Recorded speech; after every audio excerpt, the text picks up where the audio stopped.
Bolo mi 15, keď mama priniesla veci zo starého domu. Išlo o nejakú knihu psanú v latinčine a sošku Budhy. Veci mali byť údajne po nejakom zosnulom kňazovi. Pôvodne ich mal dostať môj ujo, no ten povedal, že o ne nemá záujem, tak si ich zobrala moja mama. Pôvodne som bola nadšená. Soška pôsobila kľudne, ale tajemno. Cítila som sa s ňou zvláštne dobre. Najskôr bolo všetko v poriadku. Sošku som si postavila na nočný stolík, no v noci sa všetko zmenilo. Vzduch bol akoby ťažší a ticho neprirodzené. Nemohla som sa zbaviť pocitu, že v izbe nie som sama. No nakoniec sa mi nejako podarilo zaspať. Na druhú noc som nikdy nezabudla. Uprostred noci som sa zobudila úplne paralizovaná a nemohla som sa pohnúť. Mohla som len ležať a sledovať, ako sa k môjmu oknu blížia 3 tiene. Od okna sa presunuli k zrkadlu, kde sa akoby chvíľu pozerali jeden na druhého a začali sa pomalu posúvať v mojej posteli. Snažila som sa kričať, pohnúť čokoľvek, no telo ma nepočúvalo.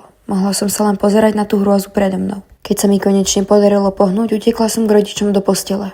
Úplne vystrašená som im vyrozprávala, čo sa mi práve stalo. Najskôr mi veľmi neverili. Pozeráš na veľa hororov, povedali. No keď som neustále trvala na svojom, môj otec sa rozhodol stráviť jednu noc sám v mojej izbe. Ráno vstala, videla som na ňom, že je niečo inak. Že mi verí. Síce mi nepovedal, čo sa mu v noci stalo, no rozhodol sa, že sa sošky musíme zbaviť. Na druhý deň, keď som prišla zo školy domov, som zistila, že brat sošku rozbil na kusy a tie vyhodil. Od tej doby už sa nič zvláštneho nestalo. No aj napriek tomu som sa nemohla zbaviť pocitu, že so mnou v izbe niečo ostalo.